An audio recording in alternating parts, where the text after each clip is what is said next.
that leads you to form a political party which is countrywide. Because we are not saying we as Banyankwere, we as Bateso. We know we are looking for people who believe in solving the hunger of the people, solving the lack of jobs. You are a doctor looking for therapy for people's problems. No, doctors are doctors. They have the same techniques.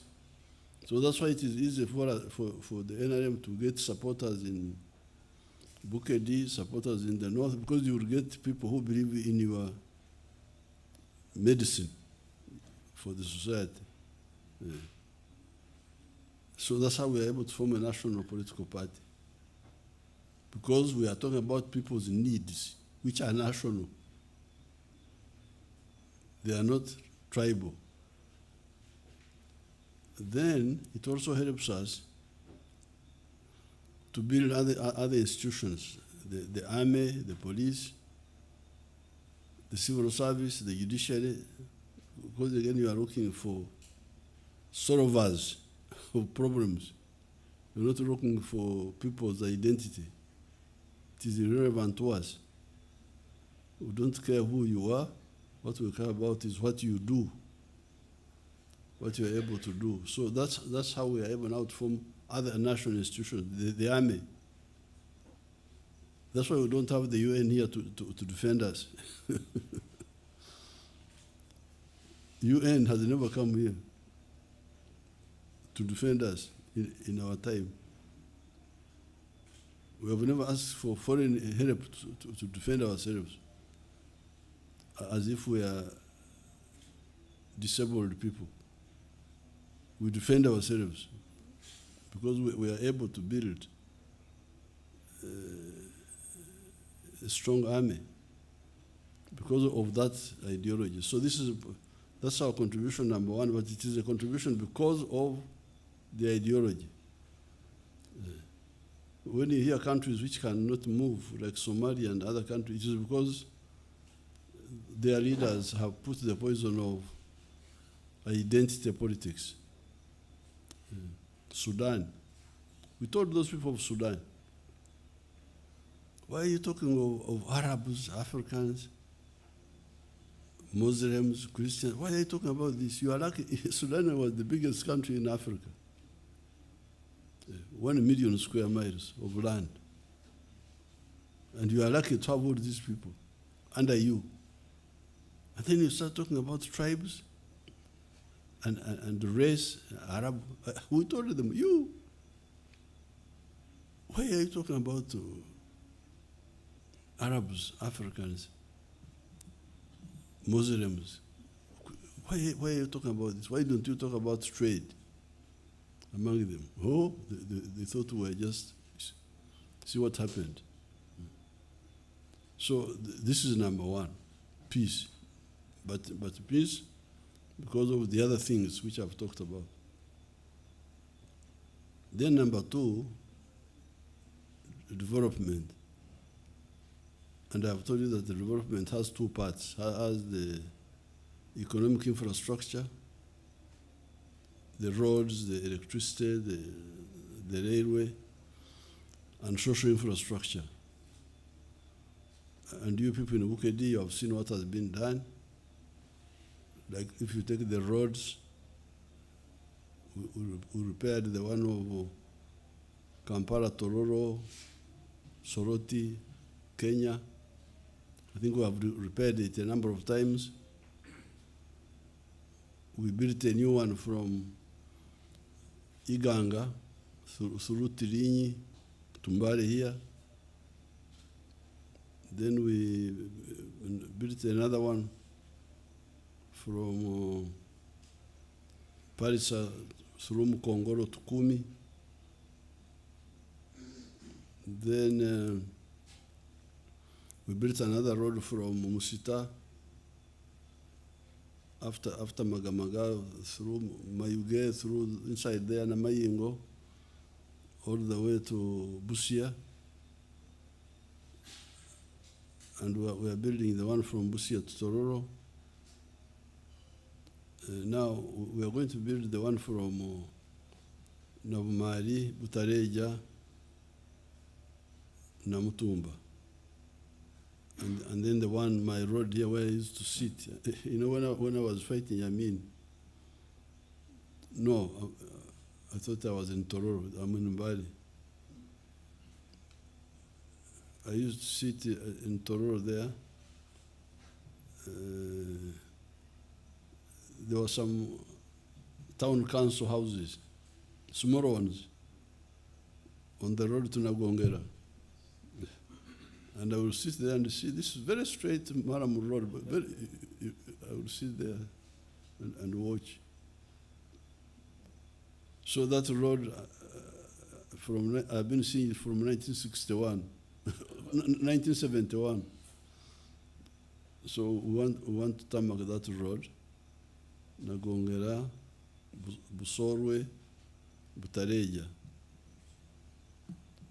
Now, we would have done these roads long ago. This is also something you should talk about in your paper, in your news. But there is some lack of convergence between us, the bushfighters, and you people, even the population. Because for us, we are realistic. We are not dreamers. We do what is possible. And therefore, that's why we believe in the principle of Kamwe Kamwe Gwe Muganda. One by one makes a bundle. But some of the other people, they want to touch this, touch this, touch this. That's how we end up delaying. I'll give you the example of the strike of the teachers for salaries. We've been telling people, you people, the government has got so many things to do. And we have got scarce resources. So the best thing is to see what will I do that will help me to get more capacity to do other things. When now you compare like the roads compared to salaries of public servants, you can see that a road would help, a road or electricity will help the economy to attract, let's take electricity as the best example, to attract investments. Once you have got enough electricity, then more factories come, like those ones which are here in Mbali. They come. Once they come, they give you more capacity. So if I am having a choice, I don't have enough money, what do I do? Do I increase the salaries of public servants, or do I build the power station? Me, the developer, I'll go for the electricity first. Why? Two reasons. First of all, salaries are recurrent. Once you start, you don't stop. They will go on forever. While a power station, you build it once, you will not build it again for 50 years. And then it has given you a boost. You are now able to attract more factories. The same with the road. The road, once you build it, it can last like 20 years. But because of wanting to touch too many things, that's why you find the road like in Abumari takes time. Because there's the road, the salaries, there is all these things people talk about. Even administration, districts, new districts, those all take money. But you find both the population and some of the leaders don't see this. For us, you have seen the army. Have you seen our army staying in grass thatched houses? Haven't you seen them in their grass? Yes, we have. Grass huts. You have seen the army? Yes. You have seen it? Yes. Yeah. Why? Why do we stay in grass thatched houses? Because we want to defend our country. We are not here to joke. But we don't have enough money. So what do? Do we build grofers to sleep? Who gonna? Or do we buy weapons to shoot anybody who wants to come here? So we buy weapons. And you find we don't have nice accommodation, but we are able to defend the country. This is the discipline that it will be good if all the other groups got it. But now we have found money. We are going to do that Namar Road and even the one of Nagongera. Electricity is quite developed here. The schools, the health centers, I was giving the report, they are all there. We are moving very well. Because like if you take the schools, I've been telling you on the rallies that in 1961 we had a lot of boys from the whole of Uganda at Ntare. Some of them are still alive, like Dokoria. Dokoria must be still alive.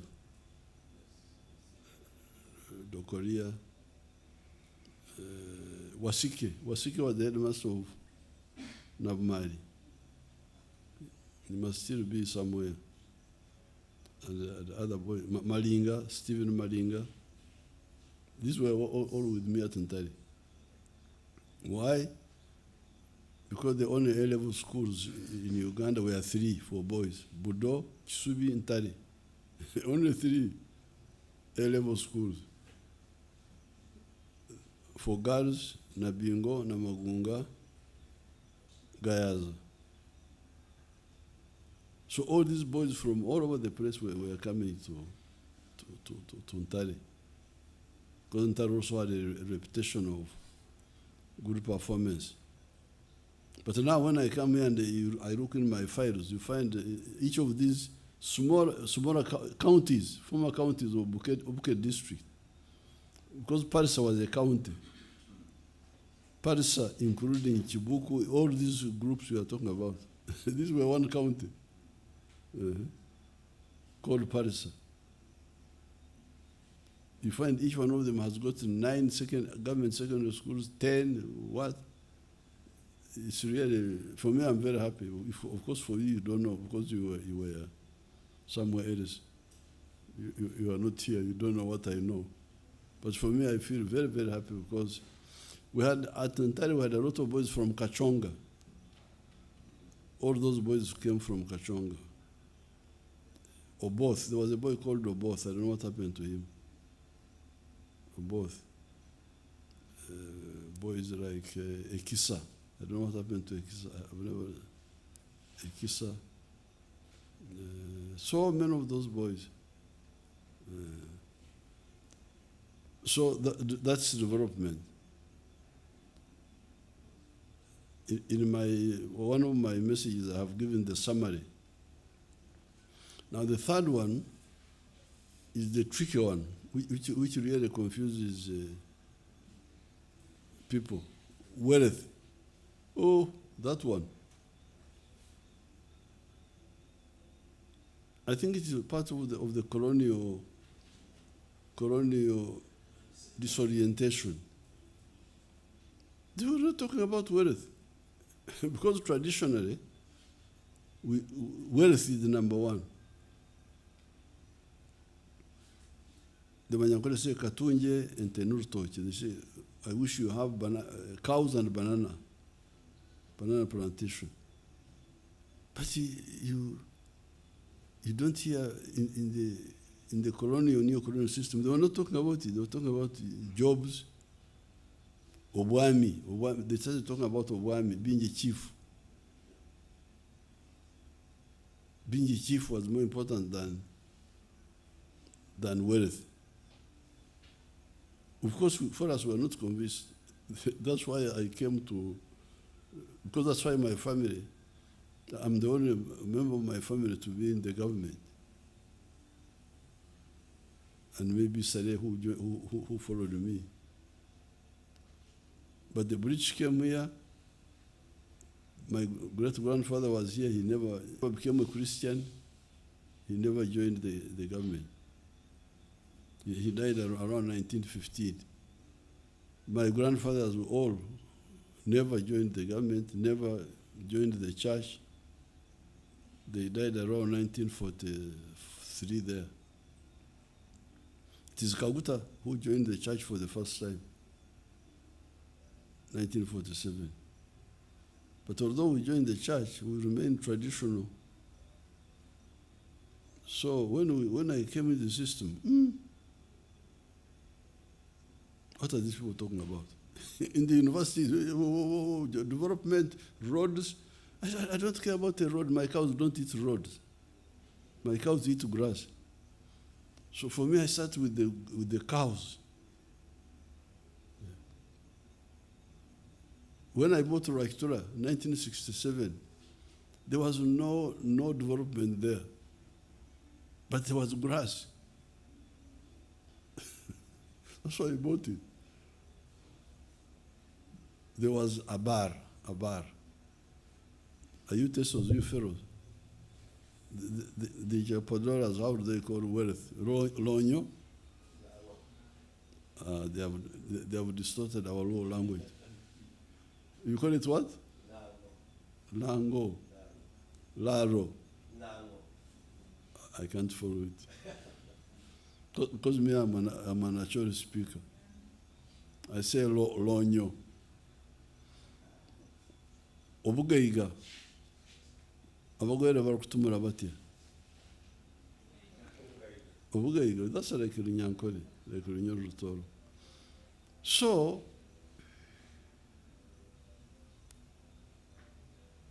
when I came in the school system, university, I was surprised that people were when they speak in the local development,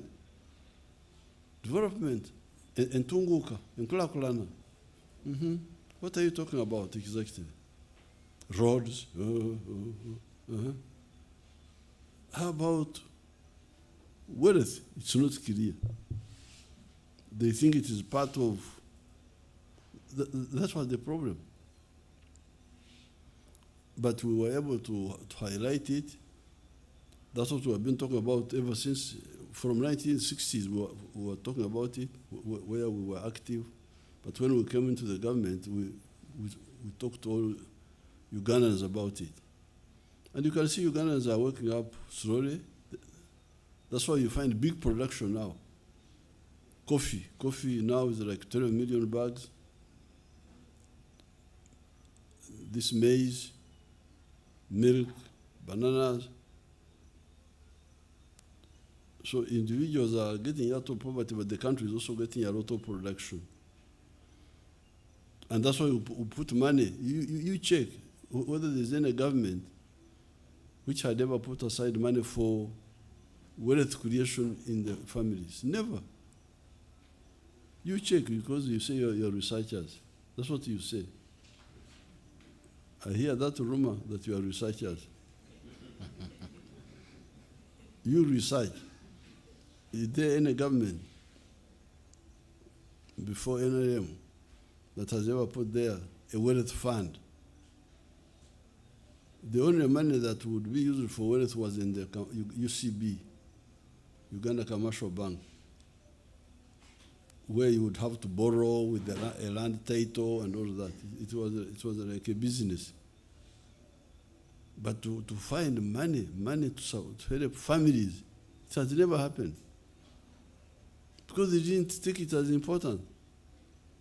Yeah. All other things were important, but not wealth. So you need to be very clear that it is the NRM that I've had some of these people trying to copy NRM. Oh, this one, these people are running around that they want to be presidents. But the question is, if you believe in how wealth creation fund, why didn't you support the one of the NRM? Because we brought it in Parliament. Were there MPs supporting it? I don't think so. We're talking about it. Why were they not supporting it? I doubt very much. You can check the Hansard whether they were supporting these programs. So it is the NRM which has really identified that gap in people's lives.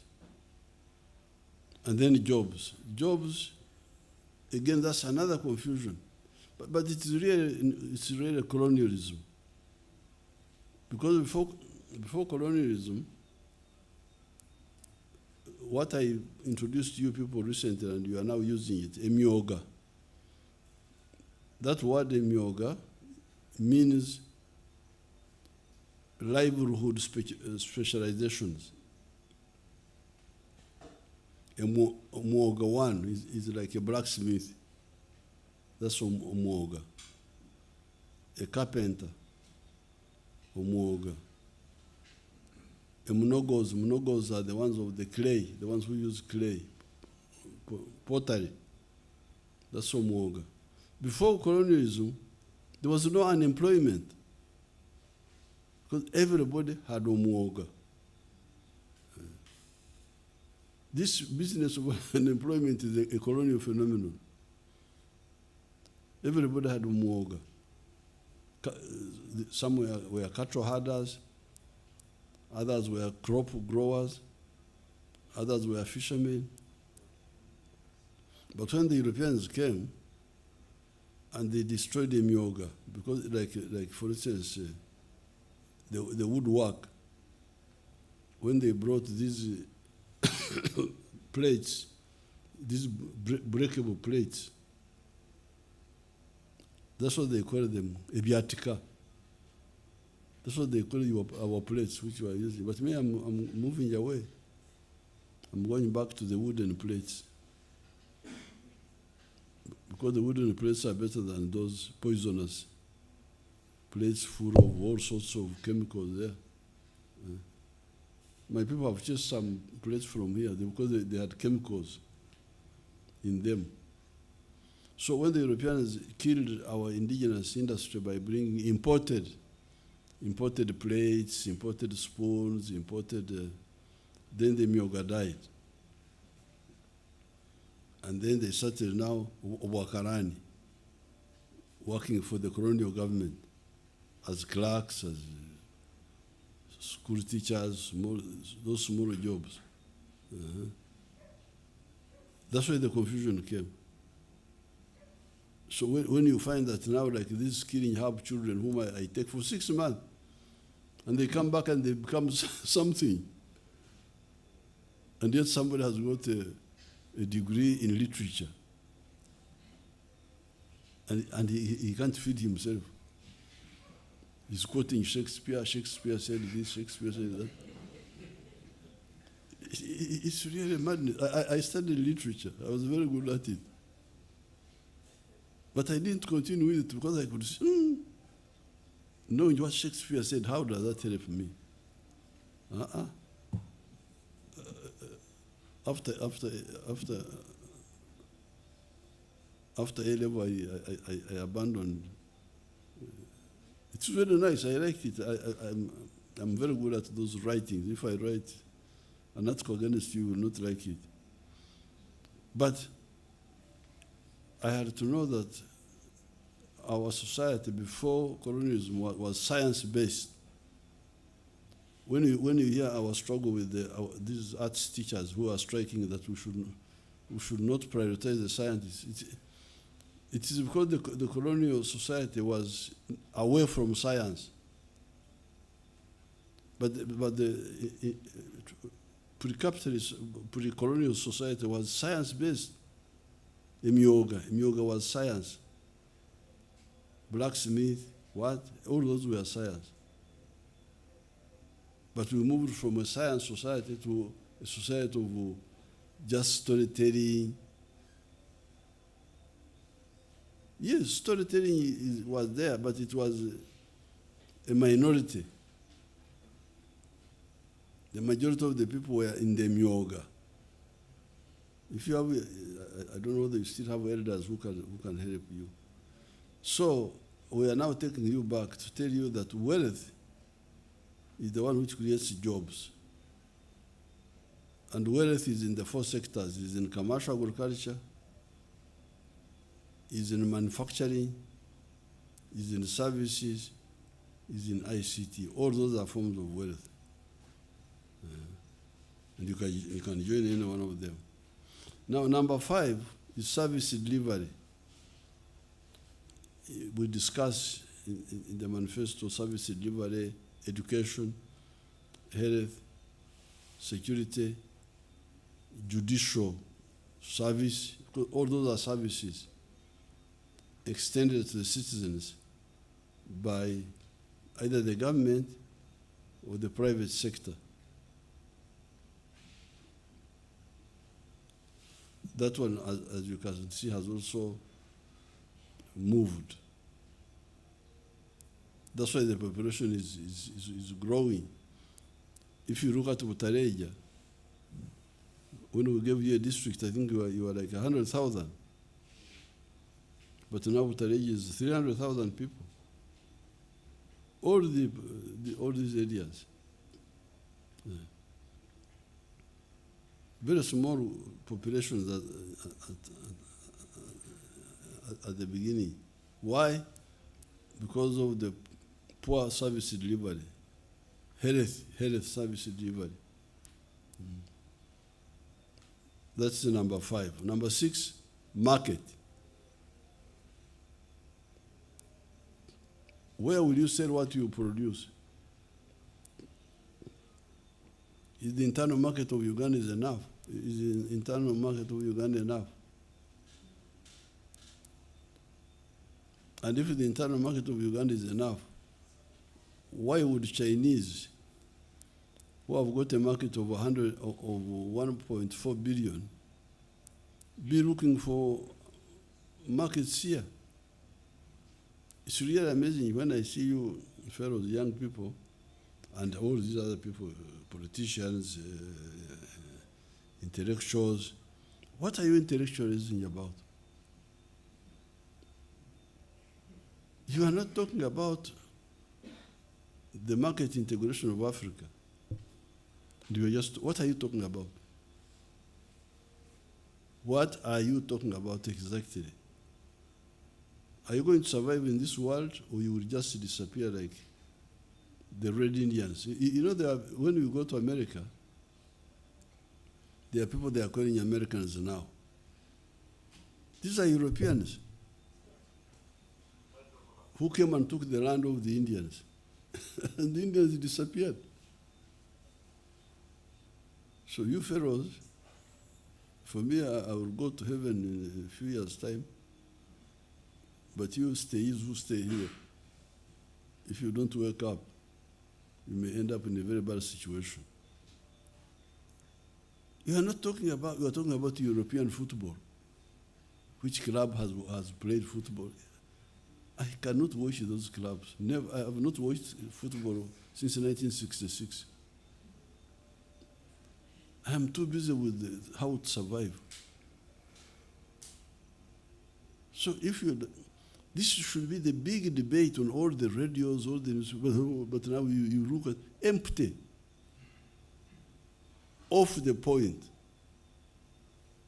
In the school, somebody can write a long essay, then the teacher comes and says, off the point.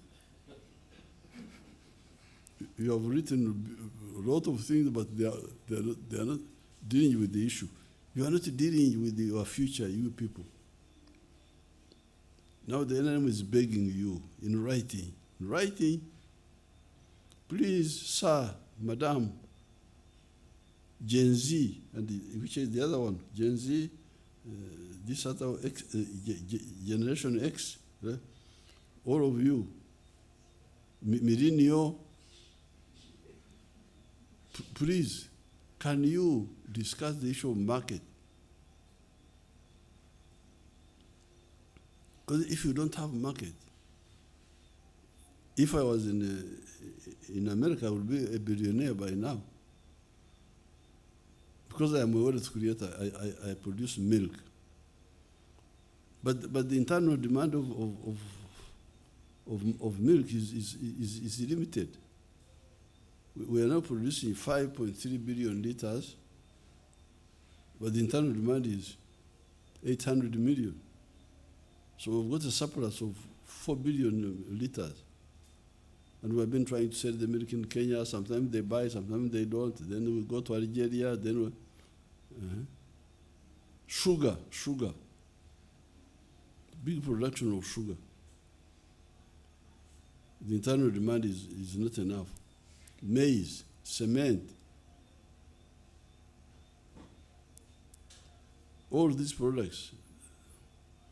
So please discuss the market. Link up with your friends in Kenya, Tanzania.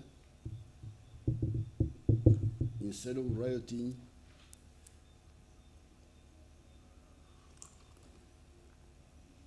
talk about market.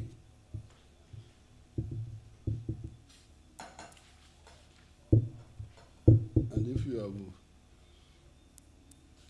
studied European history, which some of you study, you'd have known how Germany united, even Italy, all of them. By 1870, Germany was not one country. They were Germans, but they were being governed in 39 kingdoms. Prussia, Bavaria, Saxony, 39 of them. But they were very clever capitalists in Prussia. We Germans are scattered in different kingdoms. How shall we build capitalism? That's how they had to fight a war with France, the Franco-Prussian War of 1870, where France was defeated, and the Germans united. And what was moving them was the issue of the market. So we put it in the manifesto.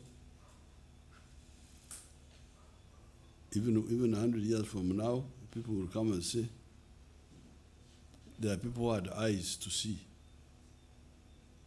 that a modern economy cannot grow without a market.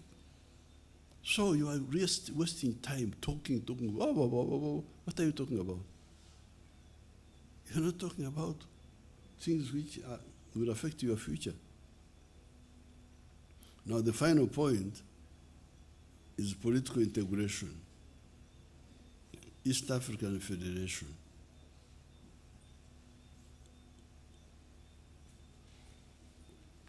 Our leaders,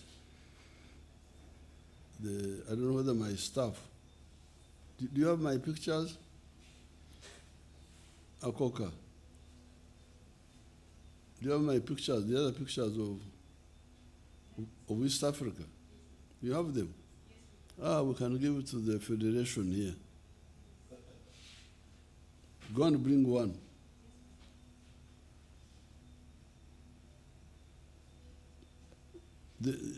If you work with other East Africans and we form the common market, we consolidate, we have restored it for you. When we came in government, I worked with Museveni Moi and Museveni Mwinyi, and we brought back the East African community. But it doesn't work very well. Sometimes it works, sometimes it stops. So now it should be your work now to follow up. Your radio talk show, Radio Parsa, radio, I don't know what, all those radios. You should be talking about, yes, you can talk about other small things, but you should also be talking about the consolidation of the East African community. But the federation concerns especially building a strong defense system. Now, you Africans, you are in danger now, I must tell you. Because again, you have allowed a technological gap to develop between you and other people. You are here dancing, you are but other human beings have gone to the moon. There are people who are on the moon now. They are looking at us from there.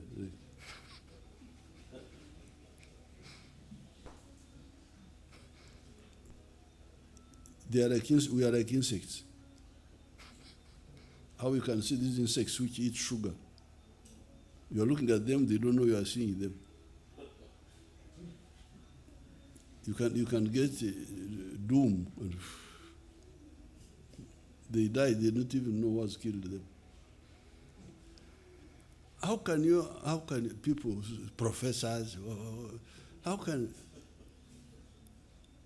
a human group allow such a gap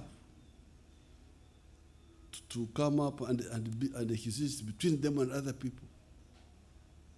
What are you doing? People are on the moon, you are just here running around. Chisoko, I don't know what.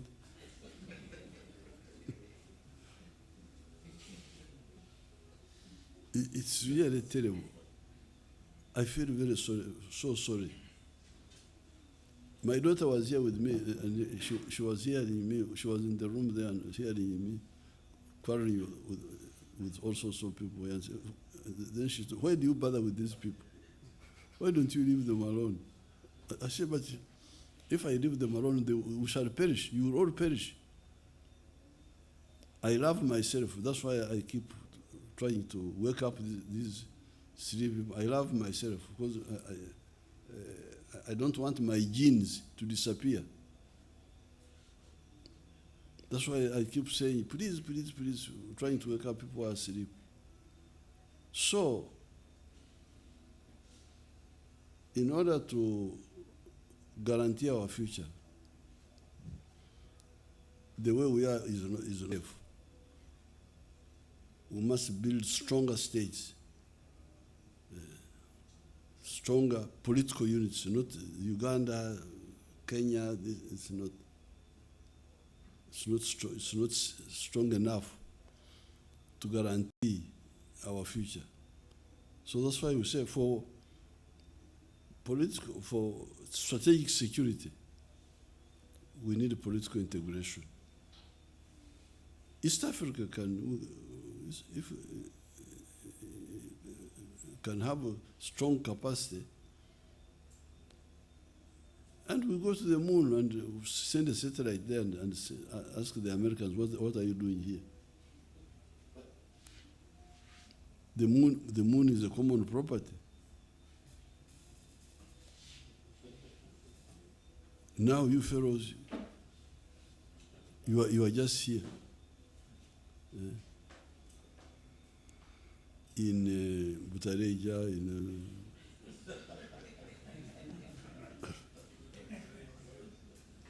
in Rajtura, people are on the moon. What if they decide to say we kill these fellows and finish with them? Because that's what happened. When the Europeans discovered gunpowder, and our people kept using only the spears. That was the problem. So a new threat now is coming, which we don't.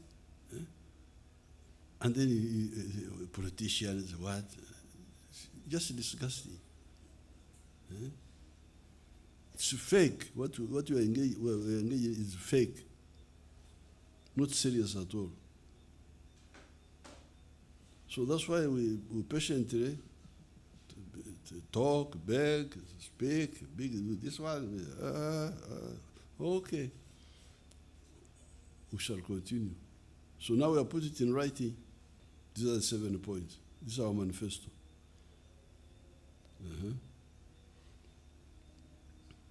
So we like the young fellows to know how we can save ourselves, save the African race. Those are the 7 points. Thank you so much, Your Excellency, for elaborating more about the 7 points, because I believe the press that is here covers the whole region and the neighborhood. So the message will be disseminated to the masses and to reach the target audience as required. Your Excellency, one more thing that I would request you to elaborate more and have some light shaded on it is being the chairperson of the NRM, which is the mighty party. Your Excellency, the independents who have been cadres and turned to independence, catching up with a spiritual fight against the flag bearers, and in some constituencies you find them, if I may use the current word, vibing even above the flag bearers. As the chairperson of the party, Vibing is one.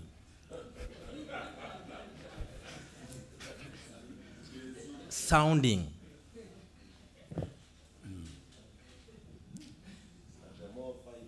yes, they sound vibrant compared to the ones.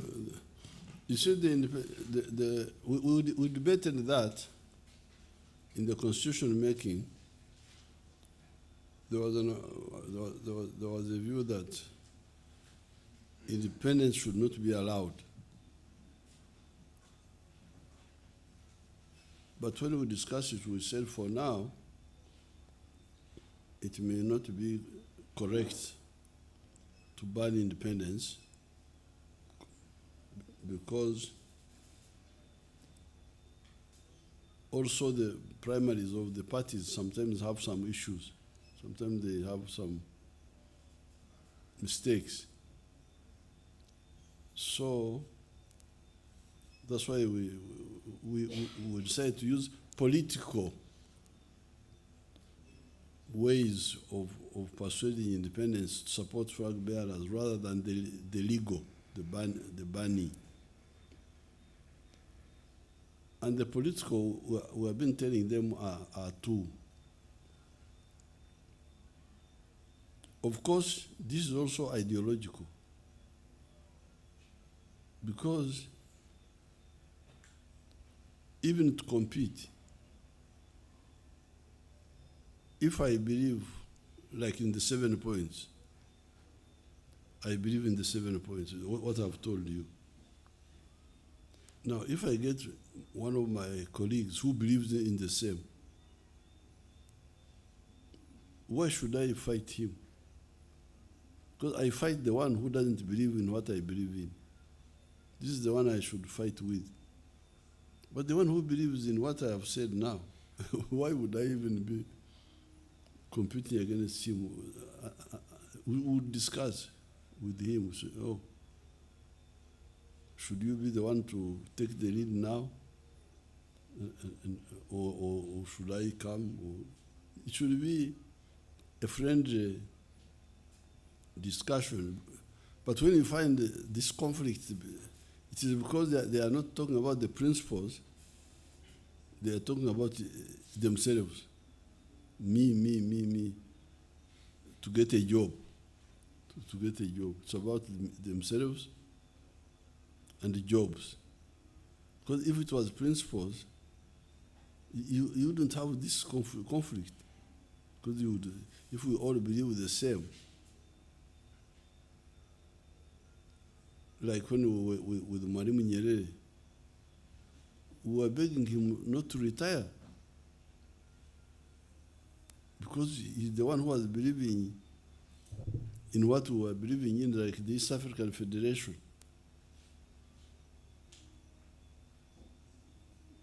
But when you hear people, Museveni again, Museveni should go, you know that they believe in nothing. Because if they believed in like the 7 points I've told you, the more hands you have, the better for you to help you fight for those principles. Why would you want somebody who believes in your same principles as you to leave you alone? Why? You should say, Tondeka, don't leave me alone, and we're still fighting. So when you say, this one should go, this one should it means they have no mission. It's just themselves. This is number one. Because I could not say, Mwalimu, go. Go, he's the one I am battling to have the East African Federation, to have the East African community. Even when we are 2 or 3, we have still problems. So why would I say that the colleague I have should go? I remain alone. Why? It shows you that no ideological. So this is number one. But number two, we've been telling them that, of course, the good thing with the NRM supporters is that even when they are not very clear, at least they are not disruptive. They are not very clear, but they are not disruptive. They go along, and we move as time goes on. People, as you can see, people now, from when I look at the population, I can see they are beginning to wake up. This issue of PDM, I don't know what your assessment, but I think PDM is helping many people to wake up and know. So the NRM people, even when they are not clear, because they are not disruptive, they allow us to move forward. And the longer we move, the more we move forward, the clearer things will be. So therefore, it is wrong politically for this independent to insist and be in the race. Because suppose we lose the constituency because of you. That means now, because the opposition are not only ideologically bankrupt, but they are also disruptive. The NRM people, some of them may not be clear, but they are not disruptive. We move along. They are not very clear. They waste money. For instance, money is not necessary with political mobilization. No. What is crucial is the word, what you tell people. So if I'm a mobilizer, the only money I would need is fuel to move and reach people. But because people are not clear, the money. But when they are not clear but not disruptive, they are better than the disruptors. So the independents are in danger of causing the loss of these constituencies. That's number one. But number two, even if you are all NRM, you cause a lot of disharmony among our people. So we told them, if you have evidence that some people cheated, why don't you bring it? We can even use the law to the criminal law. If somebody altered results, what? But many of them don't have that evidence. So then we say, if you don't have that evidence, why don't you wait for another chance? Why do you? So we are using political arguments to persuade them, because legally we didn't take that route that time. And the main reason was because the primaries themselves still have, they also make a lot of mistakes in the primary sometimes. So that's why it may be, it's premature to ban out the independence completely, which we thought about it, but we hesitated. So, but when you talk to them, some of them have changed, they have come out. They have come out. Okay. Thank you so much, His Excellency. Finally, before I hand over to Mr. Olsimbi, so that we might share with the press team which is here, they could be having one or two.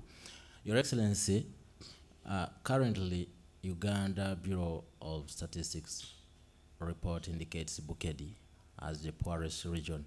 For this time, you've been trailing in Bukedi.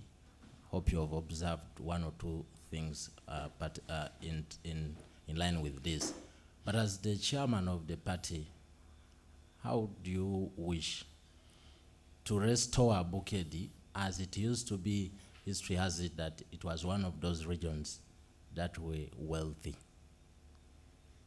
Well, I don't know the Bukedi was wealthy.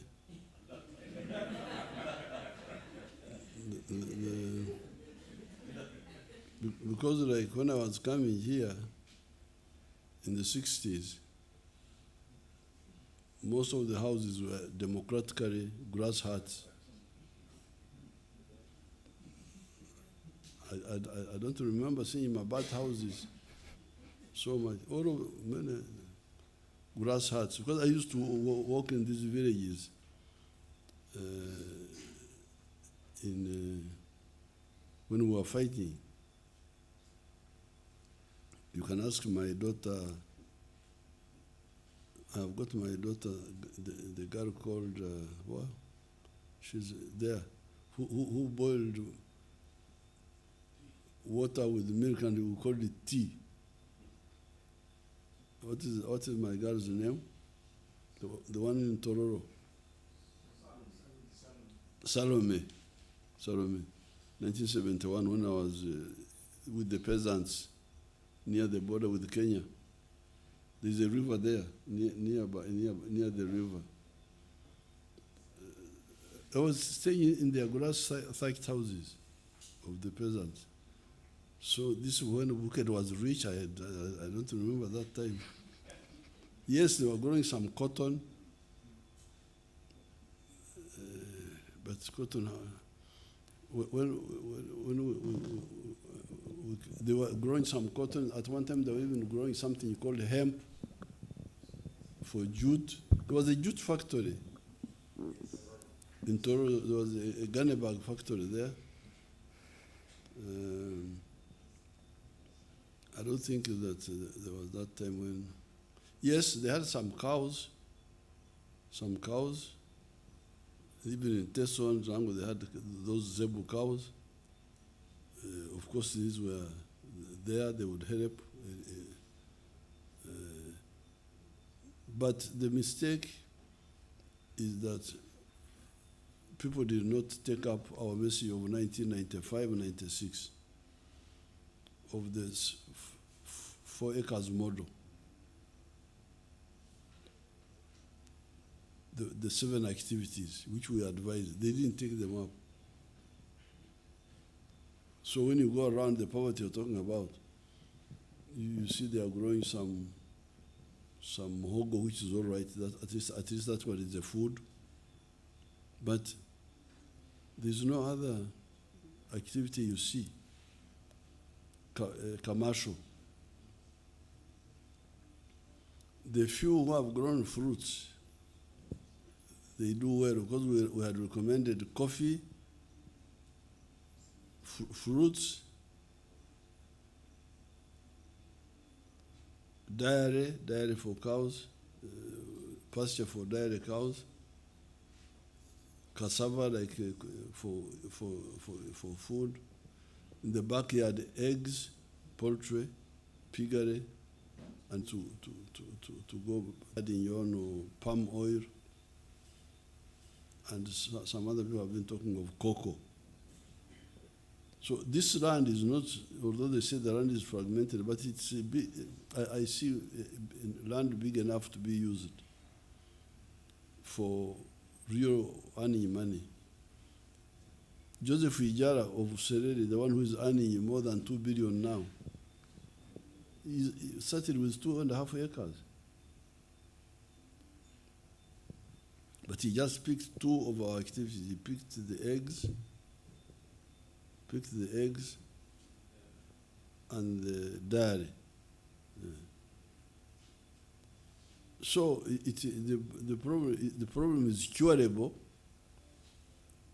It is only because people didn't listen to that message. Because that message is clear and deliberate. This is what we call intensive agriculture. You can also have extensive agriculture. Like the cotton, which the foreigners were making our people here grow, could only make sense if you do it on a big scale. But when I came to Paris, those places, Iki, there was some what do you call these, gineries.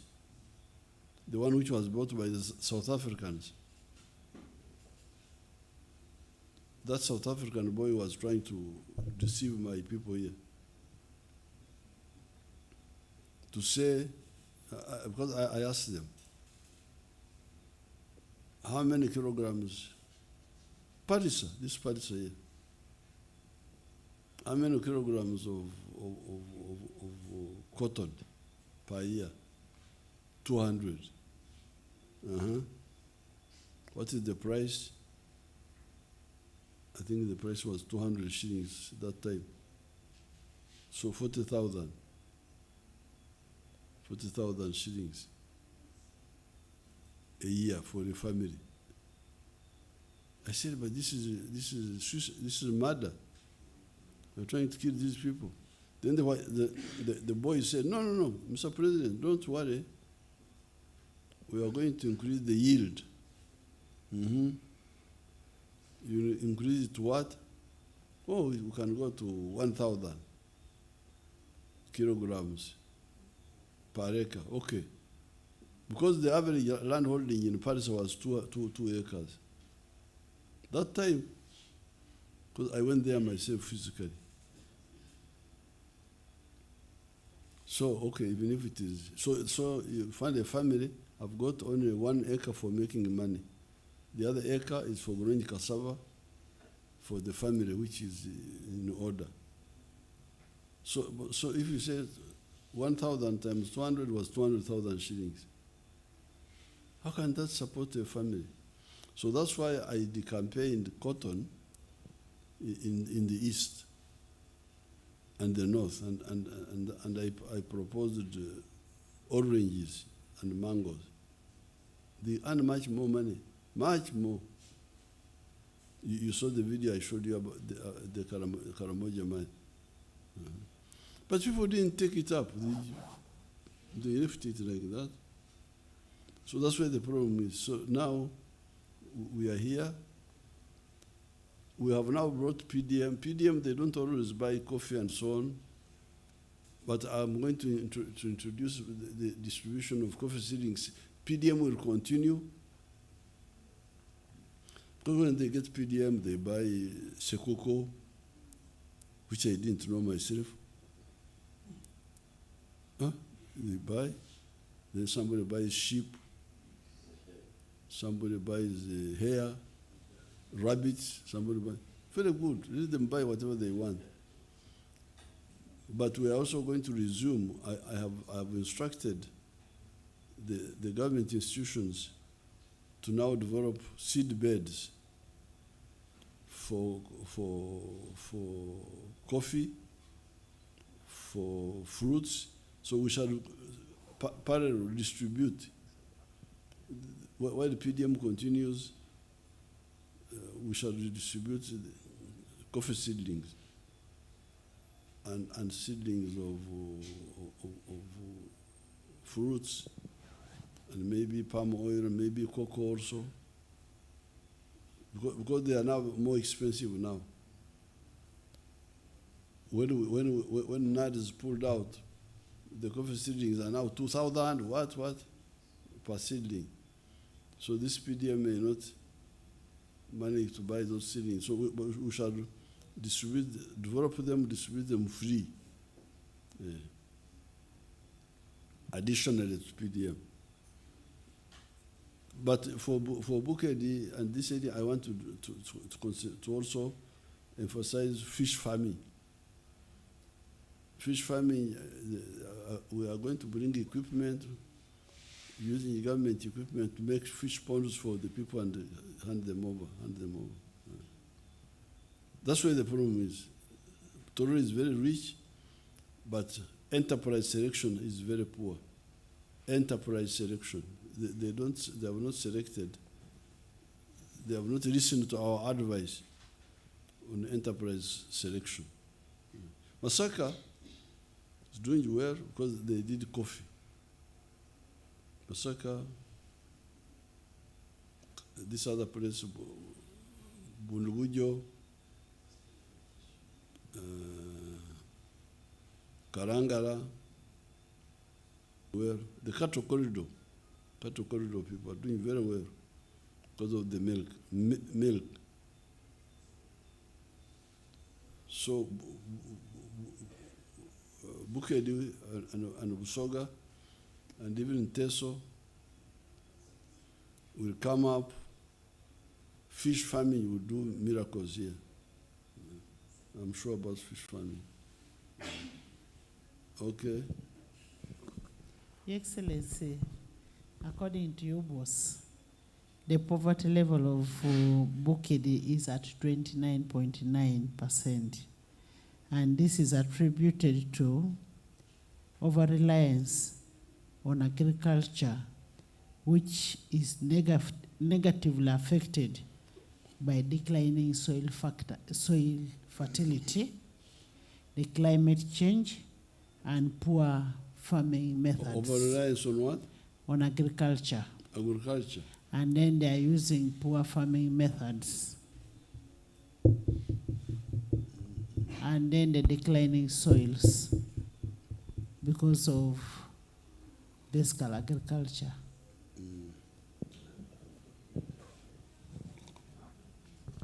But all those are connected because you see what they call outdated practices.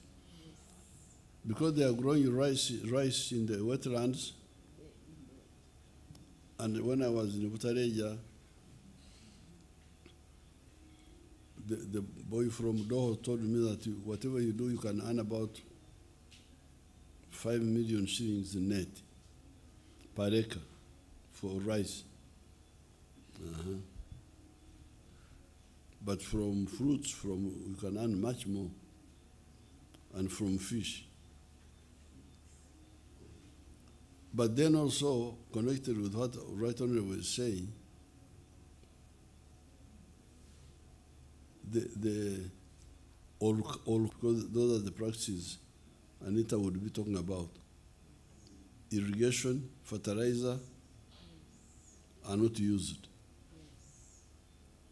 Declining soil fertility. So how do you solve that? You irrigate and fertilizer. But how will you irrigate if you have dried the water in the swamp? So that's why we need really to help our people. I think diversity is very important. Moving away from agriculture alone, like what you're saying, you do fish farming, you do cattle rearing and all those kind of things. That would really improve. It will help, but also doing agriculture properly now. Because God has done everything here. We are interfering with God's work. Because there is a swamp, there is Olukaru. Just near one another. So if you instead of doing fish farm or swamp rice, you do fish farming, the water comes back, you irrigate now the dry land. I'm looking at millionaires, billionaires here. You'll be so rich. Okay, let's have some questions and finish. Thank you, Your Excellency. We only have who gonna? We only have 2 questions, and I'll start with Alexander.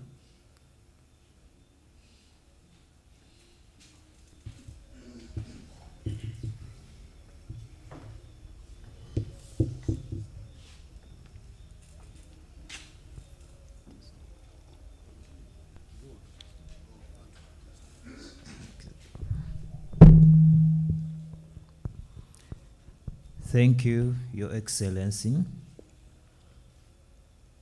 The Right Honorable Speaker Toto, NRM dignitaries around, I'm Tenyo Alexander, a proud Muzukuru, who was once NRM mobilizer and chased out of a radio station because of that, but thank God that I'm working with the Challenge FM in Chibuku.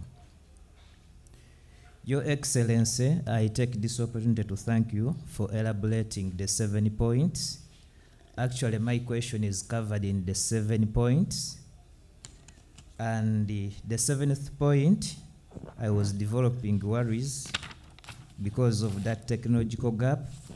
But since you are here with us, I would ask that you take a lead to come up with the big structure of building a political unity in East Africa. Your Excellency, you have talked about fish farming, especially in Bukedi, Busoga, and Teso. Allow me to let you know that the people of Bukedi, especially the fish farmers at Limoto Fish Farm in Palisa, they are among the farmers which are facing a lot of challenges, and these are in extension services, feeding, and market. Your Excellency, being an expert in fish farming, how are you planning to help these farmers so that fish farming can take up to your expectation? Thank you. The feeds are now being made in Jinja. There's a huge factory which I opened the other day. It is true, previously there was no well-organized fish feed farm, but the other day I opened a big one in Njeru. So the fish feeds are there now, and they are going to build another one in Ukarasa. The Dutch, they are going to do that. So what I will do, they wanted me to go there and Limoto. I was supposed to go there, but I didn't get time. I will send my people, because they are the fish experts. I will send them. They will tell us what to do. The fish feeds are now there, being made locally here in Njeru. If they have a problem of revolving fund, to buy them, we shall provide the revolving fund. So there's no problem. There's no problem. There's no problem that cannot be solved. I will send my staff to remote to see what is there now. Juma. Last question, Juma.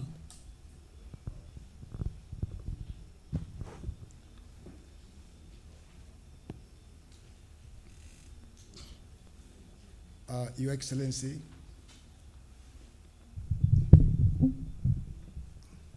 my name is Juma Said. I'm the chairperson of Bukedi Media Association, and I work with Rock Mambo Radio, belonging to the late Paul Ambassador Tiang. Your Excellency, my question is around healthcare. Bukedi sub-region is grappling with a severe healthcare crisis. The sub-region has around 4 general hospitals. We do not have a regional referral hospital with around 8 health center 4s.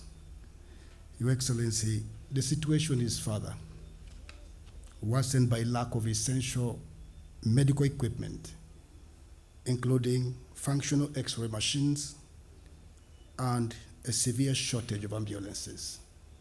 Even the few districts that have ambulances, the state at which they are in is so deplorable. Now, based on this, Your Excellency, the leaders from Bukedi have been prompted to demand for an urgent action before the healthcare crisis worsens. People requiring X-rays have either crossed to the Kenyan border of the side or be treated without diagnosis. My question is, as we are protecting the gains without any disruption, what plans do we have as we enter 2026, 2031, Your Excellency? Thank you very much. Well, I thank you very much. I will get the PS of health to be in touch with you so that you, Nani, take the contact of this wonderful person, because that's a useful journalist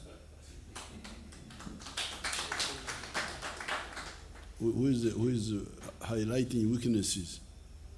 So get his contact, and the PS will come to be in touch with you, and you give her that information. But the little I know about health, I think because all the things you are talking about are about the curative side. The curative side. But I think on the prevention side, there's been a lot of success, especially the immunization. Have you had any problem with the polios and the measles and so on?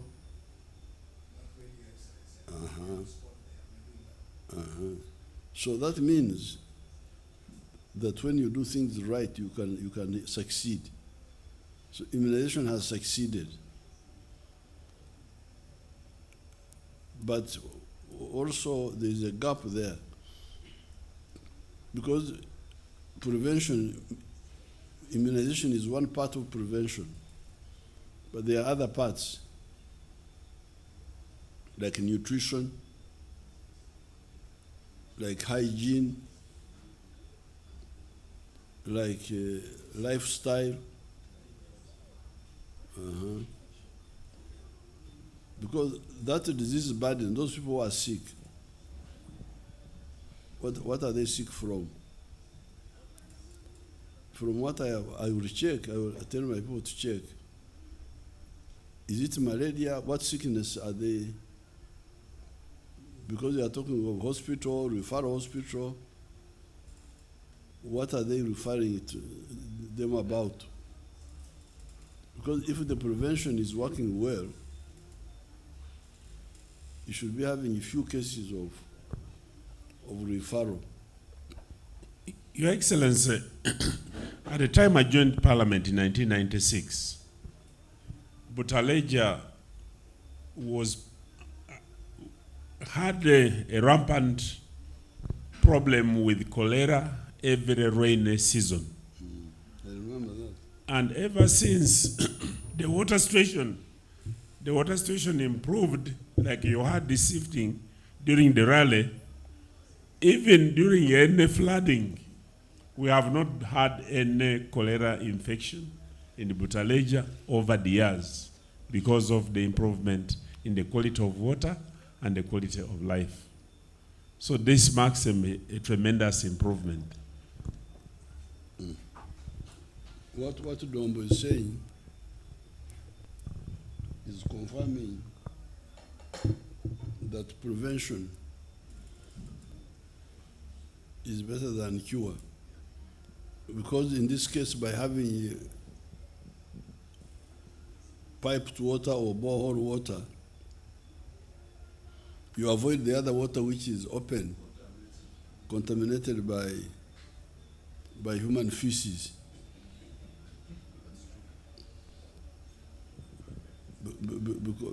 So, for me, what I suspect is that the disease burden could be that you have not done enough on the prevention side. Yes, you have done immunization, government has done immunization, good. No polio, no measles, very good. Maybe no cholera because of the water, good. But how about malaria? Malaria prevention. Indoor spraying, using treated bed nets, all those. If they haven't done that, then lifestyle,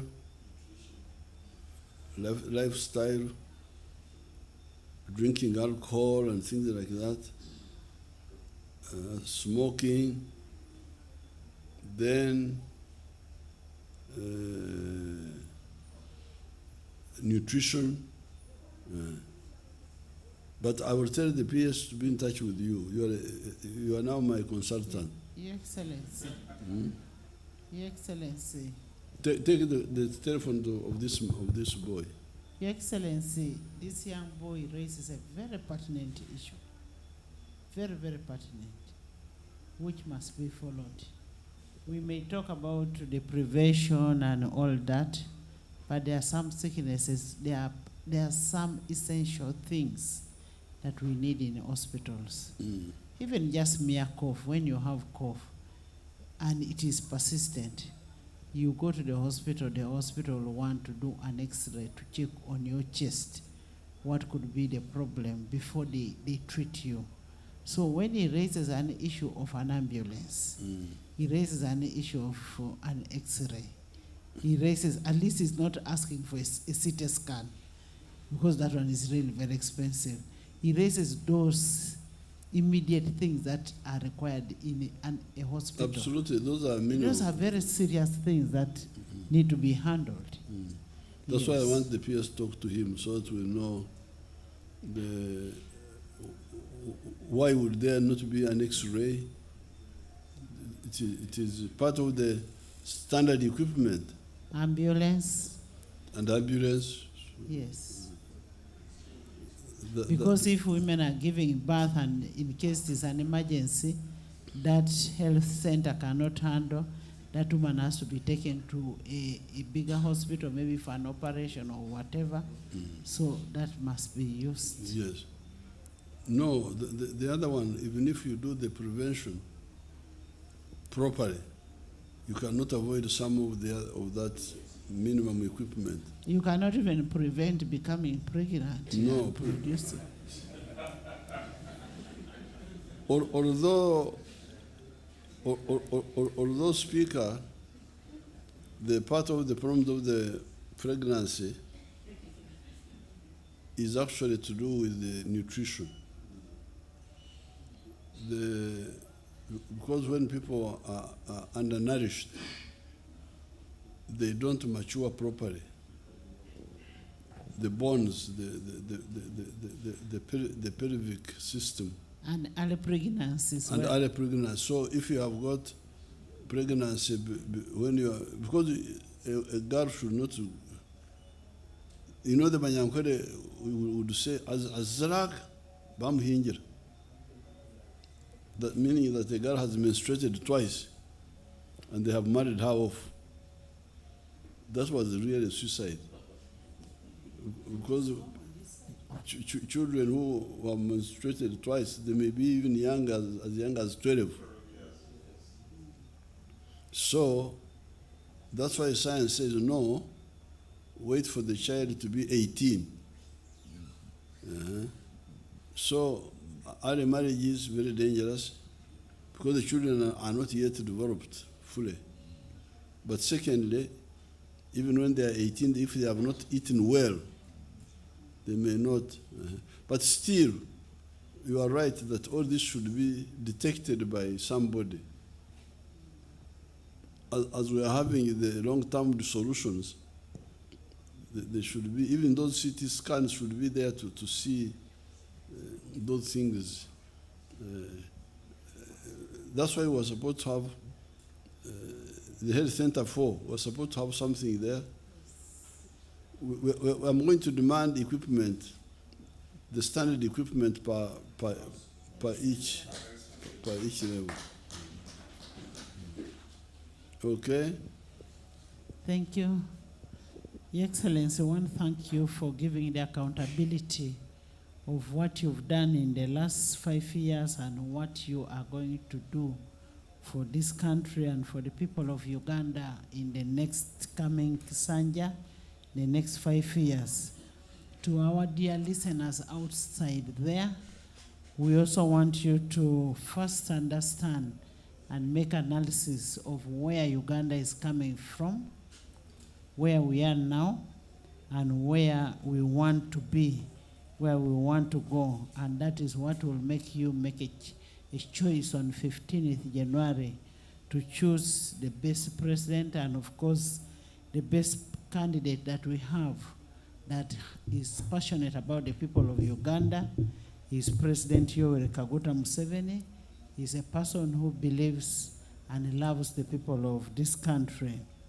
We also want Your Excellency to thank you for having love for the traditions, the cultures, and the values of Ugandans, and being biblical in believing what the Bible teaches. As in Uganda, we want to thank you so much that you respected the cultures, the values of Ugandans, and believed in what the Bible says, especially when you signed the anti-homosexuality law that protected our generations to come.